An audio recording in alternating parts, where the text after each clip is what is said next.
Hello and welcome to Froch on Fighting with me, Carl the Cobra Froch, former unified super middleweight world boxing champion, but you already knew that, and International Boxing Hall of Famer. This episode is brought to you by Cobra Casino, and I'm about to break down the Anthony Joshua, Daniel Dubois whooping that I just witnessed. Anthony Joshua got absolutely battered from pillar to post. I'm going to get straight into it right here and now on Froch on Fighting. So we've just witnessed a massive show, brilliant for British boxing, 96,000 fans apparently, I'm not so sure, who's there counting them, there were still tickets available. But anyway, we're not here to gloat or talk about the 80,000 at Wembley or the 96,000 at Wembley.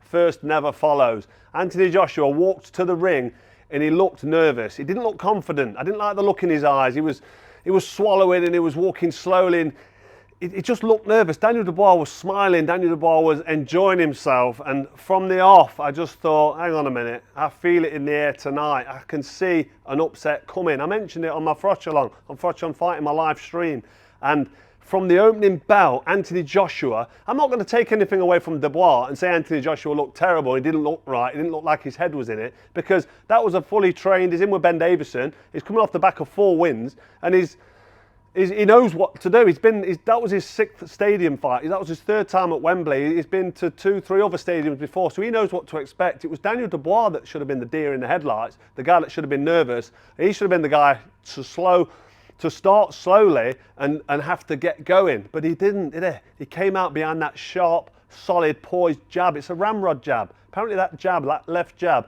feels like a right hand when you're on the end of it. And Anthony Joshua looked like he responded to that jab like a right hand was hitting him. From round 1, he was getting peppered with a jab. He was on his back foot. He was bolt rigid, upright, chin in the air. He was doing everything wrong. Right up until the point, I'm going to jump right to the 5th round knockout, right up until the point when he threw that stiff uppercut with his chin in the air, he walked into a right hand and he was flattened face first. But let's go back to round 1. He came out, he was on his back foot. Dubois took the centre of the ring straight away and dominated from the centre of that ring, similar to when I fought George Groves at Wembley Stadium in front of all them people. But we're not here to talk about me. Anthony Joshua was on his back foot. He was being pushed around the ring and bullied. Every time they came together, Dubois was having none of it. He stood his ground. They're both around the 18 stone mark. There's only 2 or 3 pounds in it. And Dubois is big and strong and almost as tall, only an inch in it. So very physically evenly matched. But the difference for me was Dubois was a young, hungry lion. Okay, AJ's an old, wise old fox, 35, what is he, 35 years old. Dubois 27. You'd expect the old, wise fox to beat the hungry young pup or lion. But Daniel Dubois came in like a world champion. Okay, I said it's a paper title, and let's be honest, the IBF title belongs to Alexander Usyk. They took it off him, they stripped him. It was politics. It is what it is. Don't worry about the IBF title. Let's look at who's in the ring. AJ's in against Dubois. I said it before, I called it. I said AJ should win, he's the favourite as he was, but I also said don't be surprised. You heard it here first on Froch on Fighting. Don't be surprised if when Daniel Dubois thumps him upside that head, you're going to have the same response of what he had when he fought Andy Ruiz. Dubois has to start connecting with that right hand on the side of Anthony Joshua's head, whichever side you want. AJ don't like it. His legs do a funny dance. So the sooner Dubois can start landing that right hand as early as possible, the better it is for him. He didn't recover from them shots. He got smacked up at the end of round 1. He was getting peppered with jabs, then that right hand landed. I thought it was on the side of his ear, but actually on the slow motion replay, it caught him flush on the chin. It was one of them right hands that he was leaning back from, almost nonchalantly, not giving it the respect, and Dubois stepped in with that right hand, clipped AJ on the very lane, and his legs did the funny Bambi dance, which he does on regular occasions when he gets clipped upside the head, like I said in the build-up. And at the end of round 1, AJ was on the floor, on his knees, taking a count, and he was saved by the bell. I mean, that bell came at a perfect time for Anthony Joshua, and it saved him.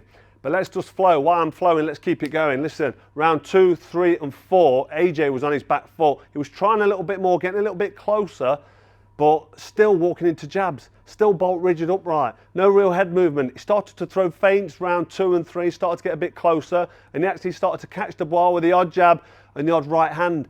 But he was still getting bullied, he was still being pushed about on his back foot. He lacked ambition, he lacked self-belief and confidence. He looked like he looked in the first 3 or 4 rounds in his previous fights. After being tumped up twice by Usyk, he got daddy, let's be honest, 2 rounds, 2 fights, 12 rounds each, 24 rounds, he probably won 2 or 3 rounds in them 24 rounds. His first fight back was Franklin. It wasn't good enough. It was a bad performance. It was tentative. It was negative. Okay, he was feeling his feet. He was getting back in there after the 2 losses, so he's allowed to have an easy one. But then it was Hrgovic and Otto Wallin, and then it was Ngannou, a mixed martial arts fighter. 4 fighters against 4 fights against 4 people who didn't believe in themselves. 4 people that have come into the ring not really looking to beat AJ. They're in there to make up the numbers, to get paid. The old Bunsen burner, that's all they want. Nobody's come into that ring and stuck it on AJ. Got on his face like Dubois did tonight. Dubois peppered him with a jab and lined that right hand up on numerous occasions. The worrying thing for me is every time Anthony Joshua got clipped on the chin, his legs were gone. His powers of recovery are terrible. He looked exhausted. And I'm not going to make an excuse for him because he's been training, he's physically fit, he's strong, he's done his sparring. The camp's gone brilliantly. Ben Davison's been in there with him. He knows the game. He should have been preparing him properly. But this is the problem when you get the silk pyjamas. You lose the ambition.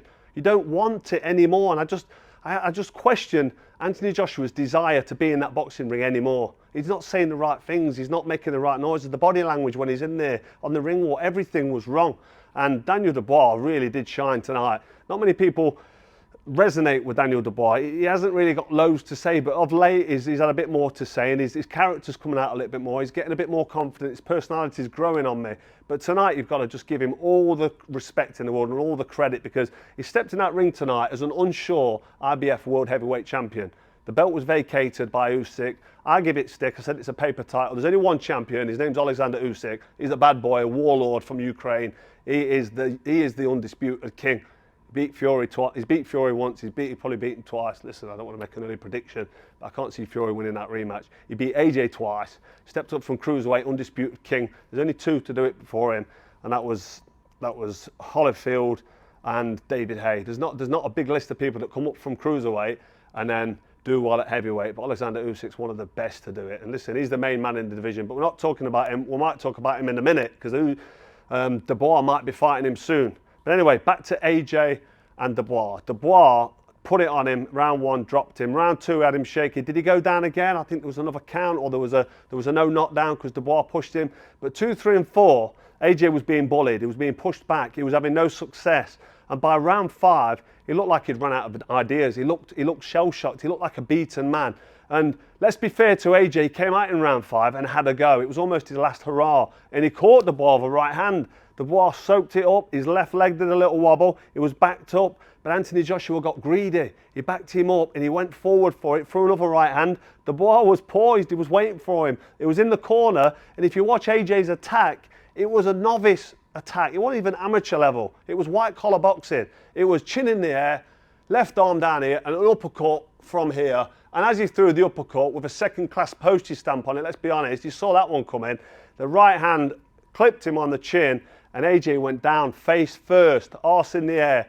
Little breakdance move. Come on, I'm not being horrible, but that's no way for no soldier to die. This is the guy that's, talked about becoming a 3-time heavyweight champ and talked about revenging a loss, the 2 losses against Usyk. I just cannot see that happening for him now in the future. And all you AJ fanboys that say I'm a hater, listen, I'm not a hater.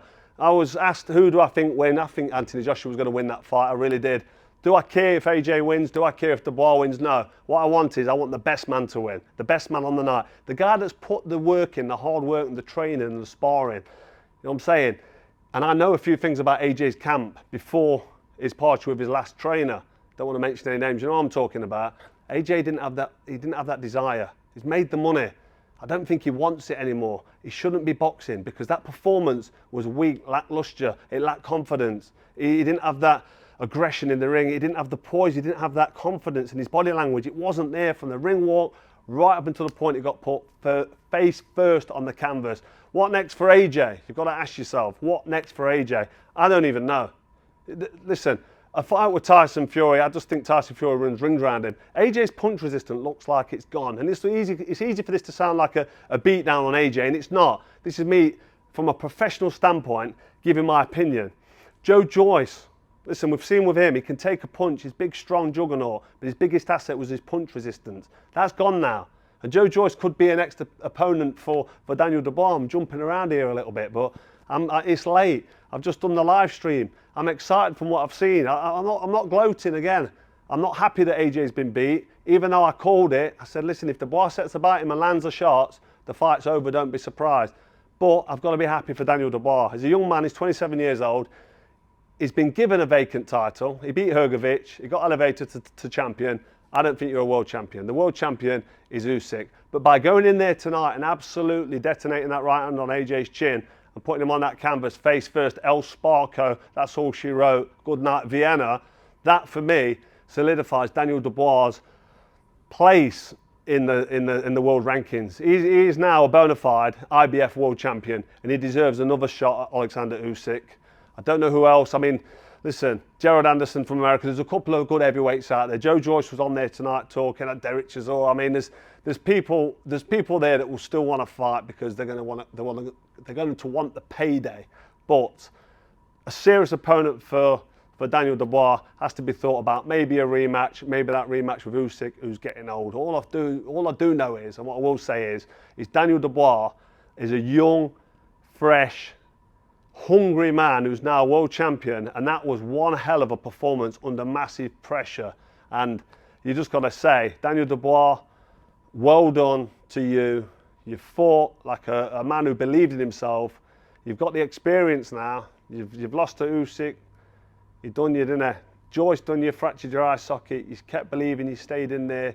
You're believing in yourself. Don Charles, your trainer, he believes in you. He's been talking it all week, and now you've proven it and you've showed it. So fair play to Daniel Dubois. Hats off to you. All the best to you. Nobody saw that coming. This could be the last we see of Anthony Joshua. Listen, I'm not hoping it is. I just think, what is there left for Anthony Joshua to do? I just think the money is made.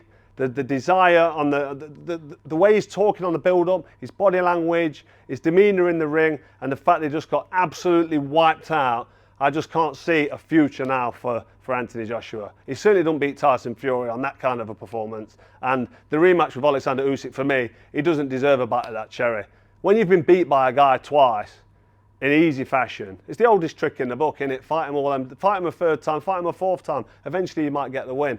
Usyk's he's completed the code, hasn't he? He's got the cheat code for the boxing game, and he's the man. He's the main man in the heavyweight division. Alexander Usyk is numero uno. What next for Daniel Dubois will remain to be seen, but one thing's for sure, he's got a bright future ahead of him, and that was one hell of a performance. Anthony Joshua got El fucking Sparcode. I'm not happy about it, I'm not gloating like I've said, but they're the facts, and that could be the end of AJ. So listen, I'm going to get my breath, have a glass of water, get home to my bed. It's quite late. I stay. This is the gift that keeps giving. I stay up, and I'm dedicated to the channel. I'm dedicated to boxing. I might not be at the events because I might not be welcome at the events. Maybe I am, maybe I'm not. But I'm better off here on Froch on Fighting with my dedicated fans and listeners. I appreciate you all. Listen, this has been another episode of Froch on Fighting. Tonight's been a big step forward for Daniel Dubois, maybe a changing of the guard. I think that's the end of Anthony Joshua, like I've already said. But listen, I'll see you next week. We're going to get Rachel in vision. We're going to do a little Q&A. There's not a great deal happening now. We're going to look forward to Alexander Usyk, Tyson Fury rematch before Christmas. And there's another good bill, isn't there? We've got Beterbiev and Bivol. That's a great fight to look forward to. Another good one put on by the Saudis. Come on, let's be honest. They're giving us the shows, they're giving us the fights. And this one was at Wembley Stadium, and we all enjoyed it. But anyway, this has been Froch on Fighting. Don't forget to like, share and subscribe. Hit the notification bell so you don't miss anything. And I'll see you next week.